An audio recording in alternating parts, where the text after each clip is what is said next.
Halo, selamat berjumpa kembali di Ruang Dosen bersama saya, Eka Juliafat. Baiklah, kita akan belajar dulu. Pada hari ini kita akan belajar mengenai analisis lentur balok tulangan rangkap ya pada video ini. Nah, sebelumnya kita sudah belajar pada video-video sebelumnya, kita sudah belajar mengenai balok bertulangan tunggal ya. Balok bertulangan tunggal itu berarti dia memiliki tulangannya hanya pada daerah tarik saja ya. Sedangkan kita tahu kalau balok itu elemen lentur itu terbagi menjadi daerah tekan dan tarik. Jadi pada struktur yang sebenarnya juga tentu untuk bisa memasang sengkang, maka perlu ada pengaitnya ke atas ya, sehingga ada perlu tulangan tekan minimum. Nah, untuk itulah di sini kita perlu ya melakukan analisa terhadap tulangan rangkap. Nah, ini adalah beberapa alasan penggunaan tulangan rangkap, atau kalau karena dia ada di daerah tekan, maka kenapa kita perlu tulangan tekan? Pertama, untuk mengurangi defleksi akibat beban tetap. Ya, lalu yang kemudian di daerah tekan itu kita perlu ada suatu tulangan yang akan membantu beton agar tidak mengalami rangka. Ya, kita tahu bahwa beton itu sifatnya nanti dia akan mengalami rangka akibat pembebanan pada masa yang panjang. Nah, untuk bisa mengurangi efek rangkak atau retakan-retakan akibat rangkak pada beton, maka di daerah tekan perlu kita tambahkan tulangan. Nah, juga untuk bisa mengurangi tegangan pada beton ya, karena kalau misalnya hanya mengandalkan tegangan tarik misalnya, maka mungkin bisa jadi elemen struktur yang kita akan desain itu menjadi cukup besar ya dimensinya. Nah, kita perlu manfaatkan daerah tekan tersebut, kita tambahkan lagi kekuatan tekannya sehingga mengurangi tegangan pada beton. Ya, seperti itu. Nah, ini adalah efektivitas tulangan tekan dalam mengurangi defleksi akibat beban tetap. Nah, ini adalah suatu grafik yang menunjukkan waktu terhadap defleksi ya, atau lendutan yang terjadi pada suatu balok. Nah, kalau kita berikan misalnya balok itu tulangan tekan tambahan, maka dia bisa mengurangi defleksi yang terjadi. Kita bisa lihat di grafik ini ya. Nah, kemudian alasan lain untuk penggunaan tulangan tekan adalah karena dengan menggunakan tulangan tekan maka bisa meningkatkan duktilitas balok beton bertulang ya, karena dengan mengurangi tinggi blok tekan ini bisa meningkatkan regangan pada baja sehingga penampang dapat mencapai kurvatur yang lebih besar.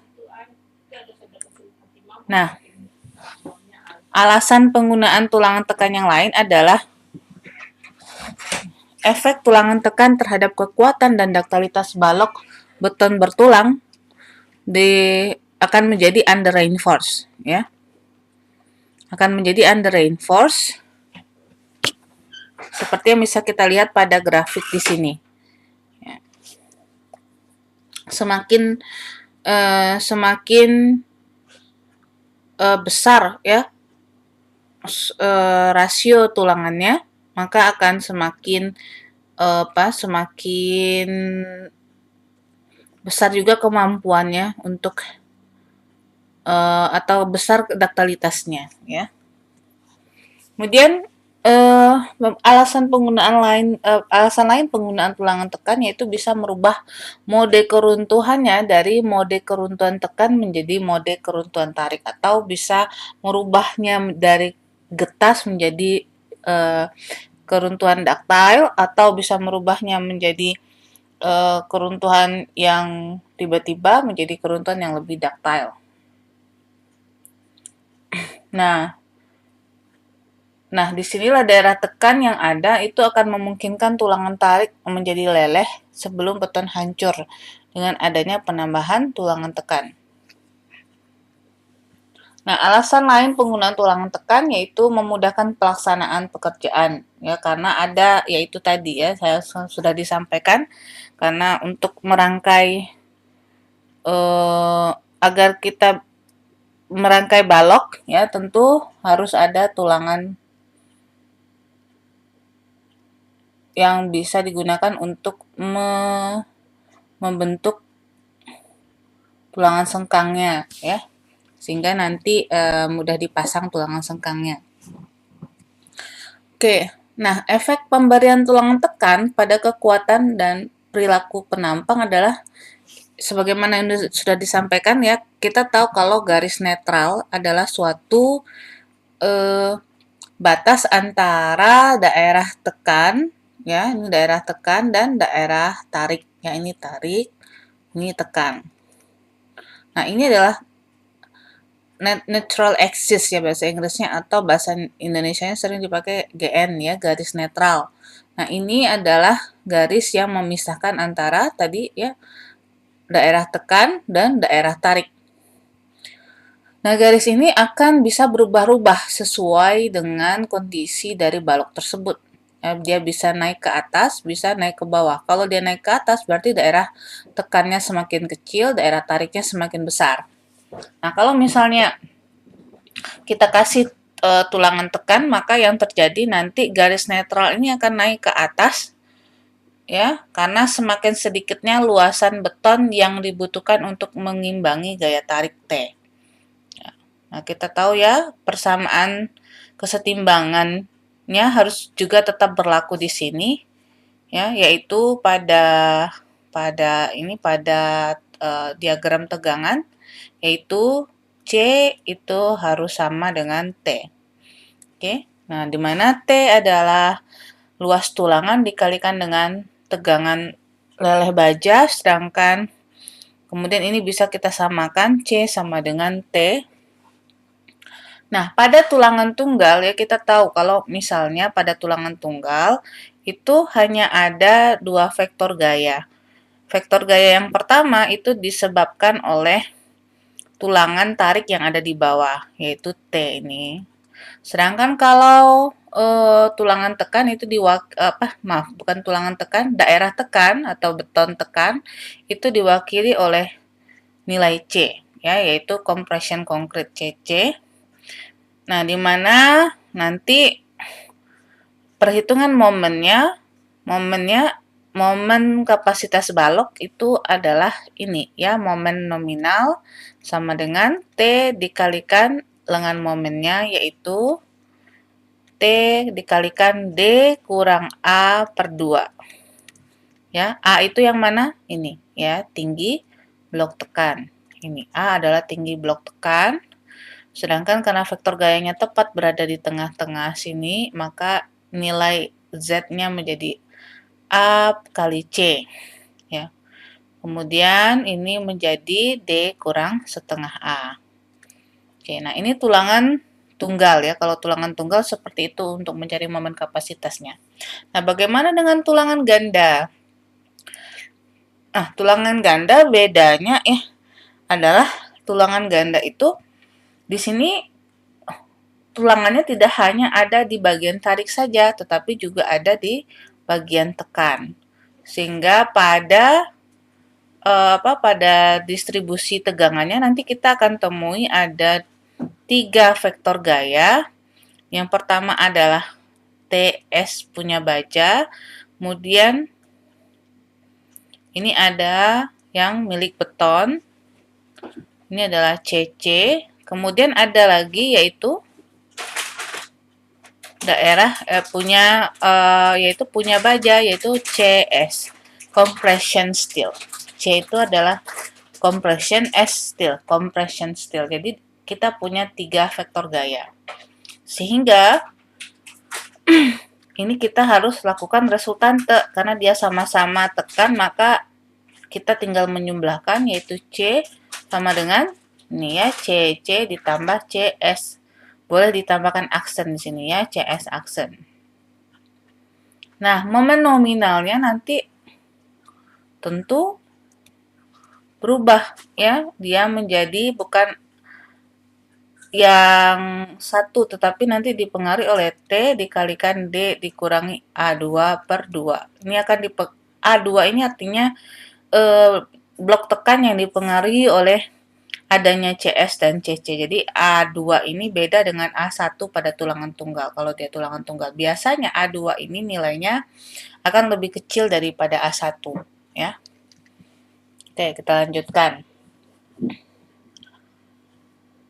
Nah, ini adalah perbandingan antara distribusi regangan pada dua balok dengan luas tulangan yang sama, ya. Nah, ini dia. Kalau ini adalah balok tulangan tunggal, ya. Nah, ini adalah balok tulangan rangkap, di mana ini ada tulangan tarik, ini ada tulangan tekan, ya. Dinotasikan dengan AS aksen. Ini ada aksen di sini, AS aksen. Nah, akibat ada penambahan tulangan atau perubahan distribusi tulangan di sini, maka tentu seperti yang tadi dijelaskan ya, grafiknya itu akan berubah. Ya. Ini adalah garis netral milik C1 atau yang tunggal, di mana dia lebih ke bawah, sedangkan kalau yang tulangan rangkap ya, dengan adanya tekan di sana yang akan mempengaruhi besarnya tegangan atau regangan tarik, kemampuan tarik daripada balok kita, maka garis netralnya menjadi lebih ke atas. Ya, menjadi lebih sedikit besar regangannya, ya.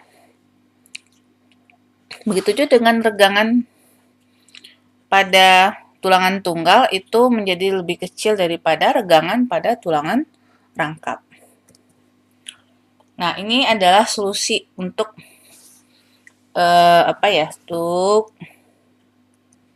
untuk balok tulangan tunggal, dan ini adalah solusi untuk balok tulangan rangkap. Nah, pada balok tulangan tunggal kita tahu tadi ya bahwa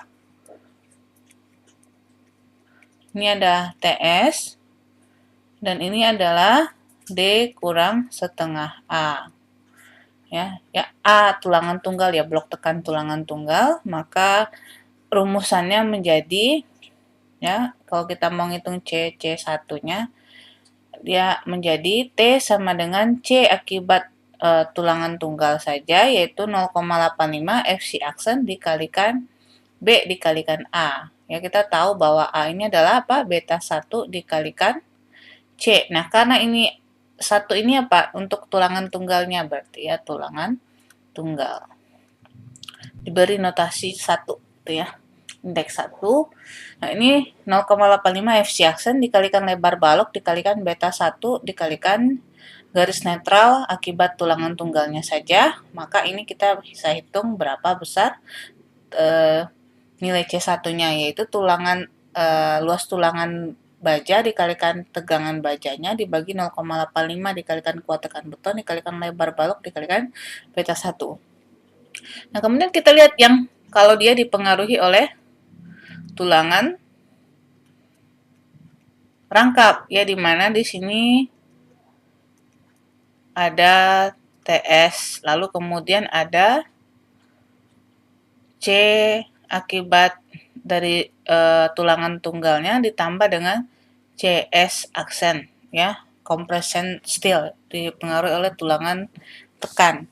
Nah, ini tinggal kita hitung di mana C aksen S ini compression steel-nya itu nilainya adalah luas tulangan tekan dikalikan tegangan tulangan tekan ya, ditambah 0,85 FC aksen dikalikan B dikalikan A luas tinggi blok tekan akibat adanya tulangan tekan tadi ya, A2. Nah, ini bisa kita lanjutkan hitungannya. A2 itu berarti adalah B1 dikalikan tinggi garis netral akibat tulangan tekan atau tinggi garis netral yang kedua. Nah, ini tinggal kita hitung ya. AS FS dikurangi AS aksen Fs aksen dibagi 0,85 Fc aksen B lebar balok dikalikan beta 1. Nah, ini jangan lupa, ini persamaannya adalah ini ya, AS dikalikan Fs. Makanya muncul C2-nya seperti ini. Nah, di sini kita tahu bahwa penambahan tulangan tekan AS aksen itu dapat mengurangi luas daerah tekan. Kita tahu ya bahwa tadi A2 harus biasanya lebih kecil dari A1. Nah, sehingga kalau misalnya sumbu netralnya maka garis netralnya akan naik ya, dan nilai regangan bajanya juga akan lebih besar daripada regangan baja akibat tulangan tunggal saja. Nah, itu kita memahami nilai-nilai atau parameter-parameter, terutama bagaimana perilaku balok melalui pemahaman terhadap tinggi garis netral atau perubahan daerah areal tekan dan tarik pada balok beton bertulang tersebut. Oke, kita lanjutkan ya. Nah, pada balok tulangan rangkap itu ada 4 mode keruntuhan yang mungkin terjadi. Nah, yang pertama seperti biasa, kita punya 2, yaitu keruntuhan under reinforce, dan berikutnya juga ada keruntuhan over reinforce.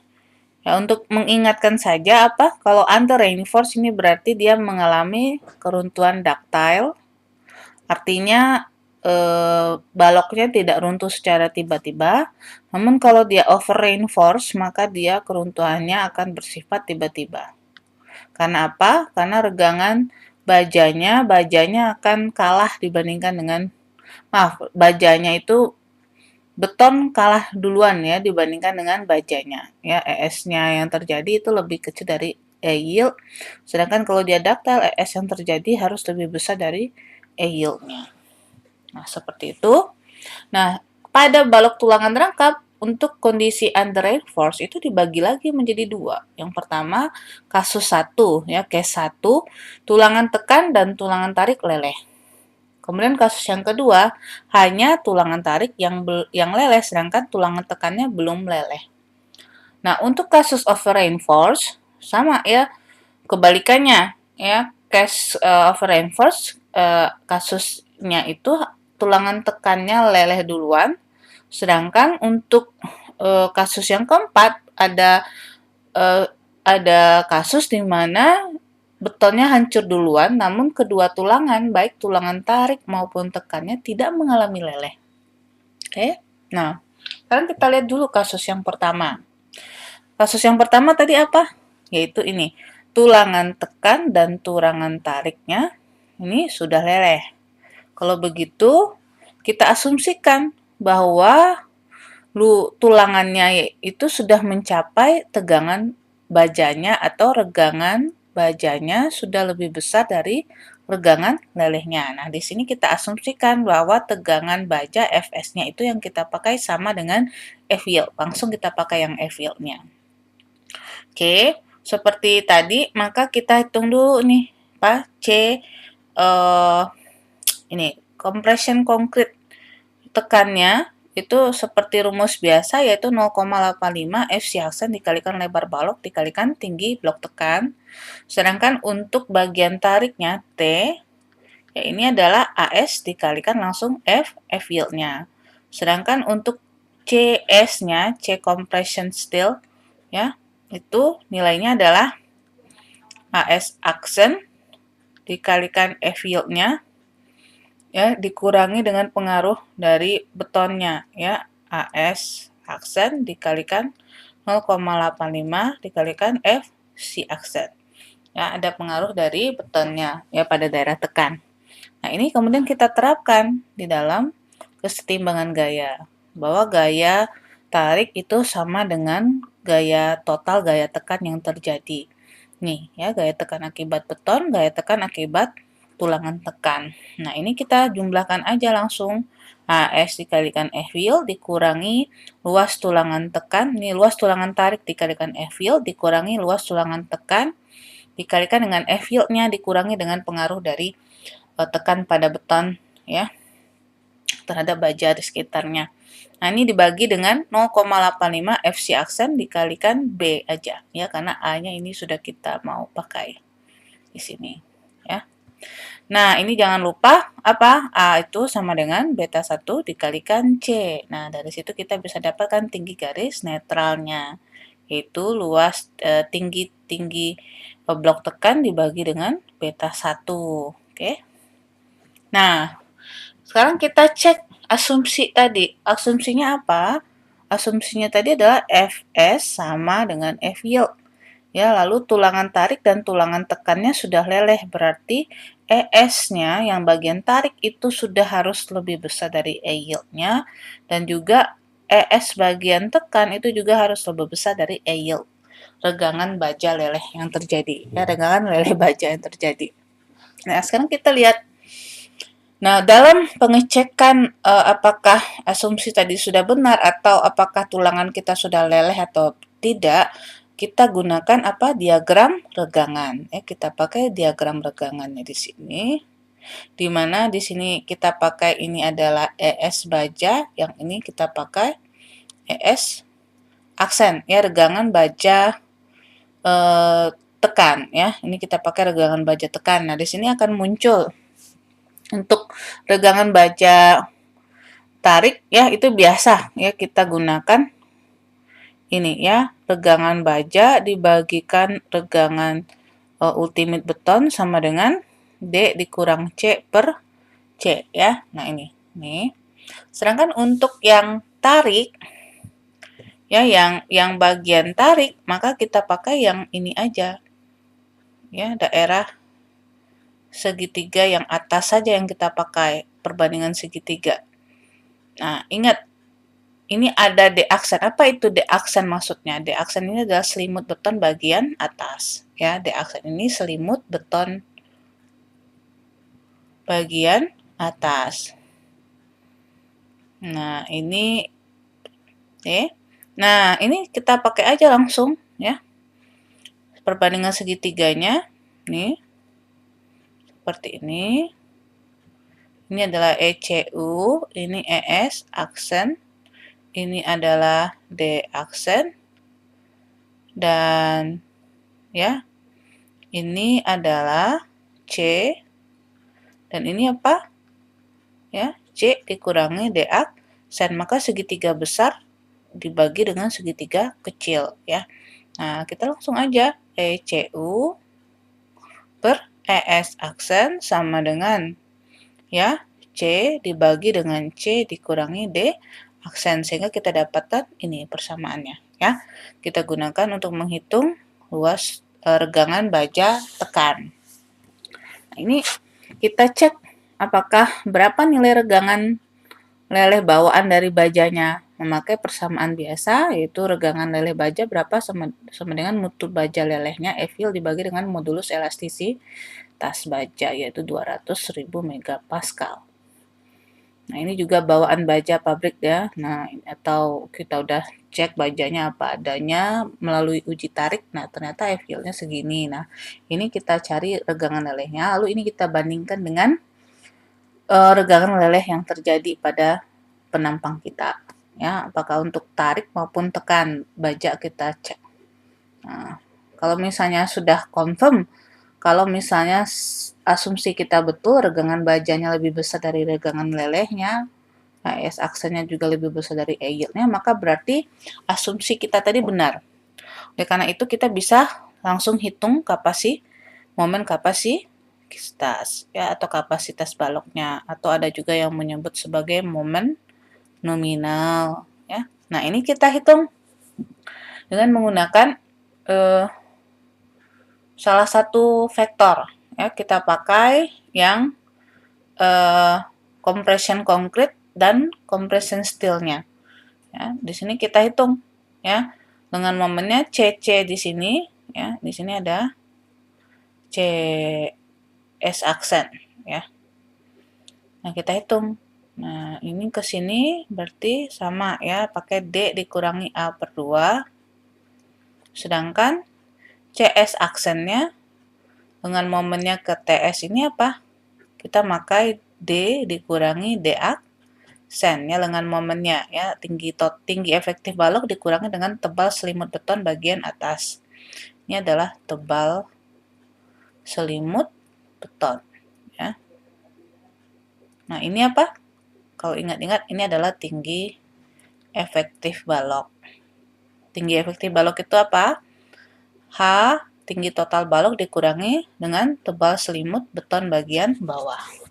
Nah, seperti itu kira-kira untuk menghitung momen kapasitas balok pertulangan rangkap jika kita menemui atau mengasumsikan atau merencanakan terjadinya kasus yang pertama di mana tulangan tekan maupun tulangan tariknya sudah leleh atau sudah bagus sekali ductile ya semuanya. Nah, sekarang gimana kalau kasus 2? Kasus 2 itu di mana tulangan tariknya ini sudah leleh, ya, sedangkan tulangan tekannya belum leleh. Ini tulangan tekan belum leleh. Nah, maka kalau ini berarti ES tariknya, tegangan tariknya, epsilon S-nya sudah leleh, ya, lebih besar dari epsilon yield, tegangan leleh. Nah, ini baja tekannya nilainya masih lebih kecil dari tegangan leleh yang terjadi. Nah, kalau ini kita tetap hitung ya, pakai C compression konkretnya kita hitung sebagai 0,85 FC aksen dikalikan B dikalikan A ya. Ini ya. Nah, kita anggap dia belum meleleh berarti cukup ada garis tinggi garis netralnya hanya dipengaruhi oleh sama seperti pada tulangan tunggal ya, mirip seperti tulangan tunggal. Nah, kemudian T-nya AS dikalikan F yield seperti biasa. T sama dengan AS dikalikan F yield. Nah, karena ini kenapa kita pakai F yield? Karena Fs-nya sama dengan F yield ya, sudah mencapai tegangan lelehnya. Jadi kita pakai nilai tegangan leleh saja. Nah, untuk menghitung berapa, apakah betul asumsi kita tadi bahwa tulangan tekannya belum leleh, maka seperti tadi ya kita pakai persamaan segitiga sebanding di sini ya. Ini ada D aksen. Nah, sudah seperti tadi sudah disampaikan ya, D tinggi efektif, tinggi garis netral dikurangi D aksen. Ya, sehingga pakai segitiga sebanding ini adalah regangan baja ultimate ECU dibagi regangan baja tekan ini sama dengan C dibagi D, C dikurangi D aksen. Seperti itu. Nah, untuk tegangan tekan baja tegangan baja tekan itu sama seperti rumusnya hampir sama, tetapi bedanya apa?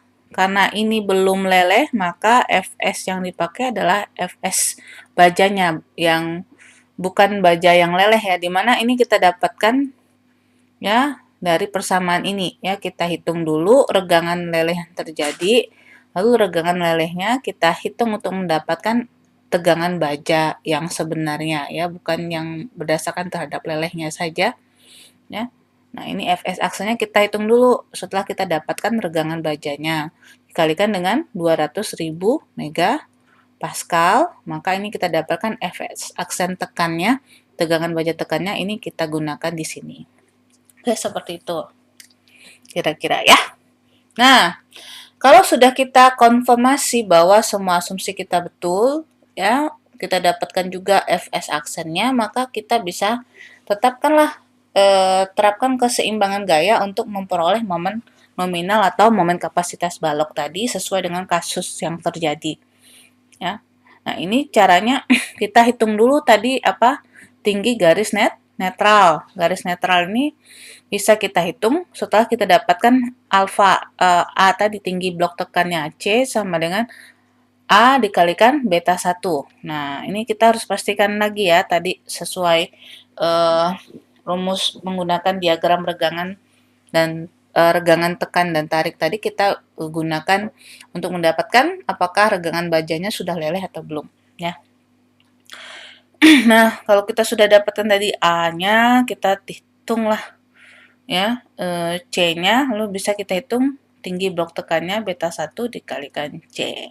Nah, dari situ kita bisa pakai untuk menghitung momen nominalnya, ya, yaitu yang dipengaruhi oleh tulangan tekan, yaitu CC dikalikan tinggi efektif dikurangi tinggi blok tekan dibagi 2 ditambah ya compression steel untuk D dikurangi D dikalikan D dikurangi D aksen ya dengan momennya ya. Nah, ada juga solusi alternatif untuk menghitung MN ini yaitu memakai trial and error untuk menentukan tinggi garis netralnya ya. Langkah pertama pertama kita tetapkan aja dulu bahwa C itu adalah sepertiga dari tinggi efektif. Ya, ini adalah tinggi untuk mengingat-ingat ya. Ini adalah tinggi efektif ya. H dikurangi DS. Nah, lalu setelah itu kita hitung tegangan baja tekannya. Tegangan baja tekannya ini tegangan tekan akibat baja tekan ya, CS aksennya, lalu kita hitung T-nya, lalu kita gunakan rumus keseimbangan di mana kita anggap dulu T jika T lebih kecil dari compression konkret ditambah compression steel, maka kita turunkan nilai C-nya. Namun sebaliknya kalau tegangan tariknya ini AS dikalikan F yield-nya itu lebih besar dari bagian tekan, itu kita naikkan nilai C-nya.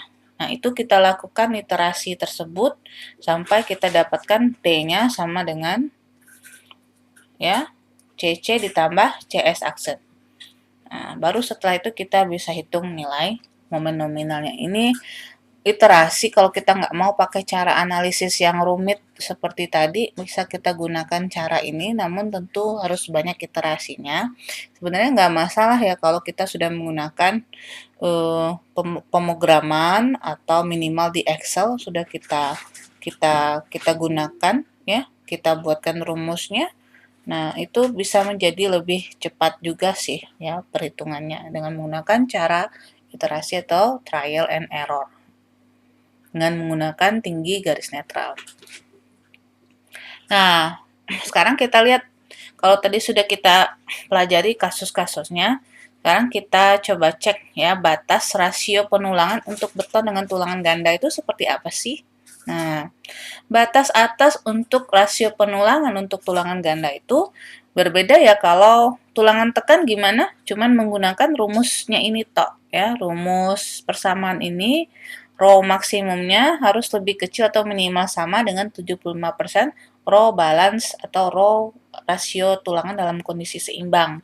Nah, tapi kalau dia tulangan ganda, maka kita tambahkan dengan komponen ini ya yang dipengaruhi oleh rasio tulangan tekan bagian atas ya, tekan atas nih. Nah, rho aksennya itu harus dikalikan dengan tegangan baja tekan pada kondisi balance dibagi dengan F yield-nya. Di mana rho balance itu bisa kita hitung dengan persamaan ini yang sudah kita pelajari pada tulangan tunggal ya, pada video-video sebelumnya. Ini sudah kita hitung, kita pelajari ya. Rho balance sama dengan 0,85 dikalikan kuat tekan beton dikalikan beta 1 dibagi F yield tegangan baja leleh dikalikan 600/600 tambah tegangan leleh. Nah, sedangkan untuk daerah tekan, rasio tulangan tekan ya kita gunakan luas tulangan tekan dibagi dengan lebar balok dikalikan dengan tinggi efektifnya. Nah, FS balan ini maksudnya apa? Tegangan pada tulangan tekan untuk kondisi seimbang. Nah, bagaimana batasan bawahnya untuk tulangan ganda ya? Nah, sama seperti tulangan tunggal menggunakan persamaan ini. FC aksen itu adalah kuat tekan beton, F yield tegangan leleh, BW ini maksudnya adalah lebar baloknya. Oke. Nah, sekarang silahkan ya, ada latihan lagi di mana tolong dihitung momen nominal, kemudian luas tulangan minimum dan luas tulangan maksimum untuk penampang di atas ini ya, dengan kriterianya adalah FC aksen kuat tekan betonnya 27,5 megapascal sama seperti biasanya, yaitu F yield-nya juga 400 megapascal. Nah, di sini bedanya ada tulangan tekan. Nah, tulangan tekannya di sini dipakai sama ya dengan tulangan tarik jumlahnya 4 buah masing-masing 4 buah. Nah, dan tapi diameternya berbeda ya. Kalau untuk tulangan tarik dipakai 4 buah tulangan diameter 22 mm, sedangkan untuk tulangan tekan kita pakai diameter 16 mm. Nah, D aksennya di sini dipakai selimut atasnya yang ini. Itu adalah 63 mm. Ya. Sedangkan D-nya adalah totalnya 397 mm dengan H-nya tinggi totalnya ini H ya. H-nya adalah 460 mm. Sedangkan lebar baloknya dipakai 300 mm. Nah, silahkan dibahas atau dikerjakan latihan ini, semoga bisa mengerjakannya ya. Jangan lupa kita hitung momen nominalnya itu adalah C compression konkret ya, dikalikan dengan lengan momennya D dikurangi ya A ditambah dengan C aksen ya, dikalikan D dikurangi D aksen ya. Nah, yang penting itu gimana cari A-nya ini ya. Dan CC itu apa? 0,85 FC aksen dikalikan B dikalikan A ya, ditambah dengan ini AS aksen dikalikan apa? F yield dikurangi 0,85 FC aksen. Nah, ini ya. Gitu ya petunjuknya, silakan dikerjakan dan tentukan nanti AS minimum dan AS maksimumnya. Nanti saya akan coba buatkan video khusus untuk beberapa pembahasan untuk soal-soal ini. Demikian video kali ini. Selamat belajar, selamat mencoba, dan sampai ketemu lagi di video-video berikutnya. Sampai jumpa, dan jangan lupa sekali lagi like and subscribe untuk mendapatkan update tentang video-video pembelajaran lainnya, khususnya struktur buton bertulang dan juga berbagai mata kuliah atau pelajaran lain yang saya bawakan biasanya. Sampai ketemu lagi, selamat belajar.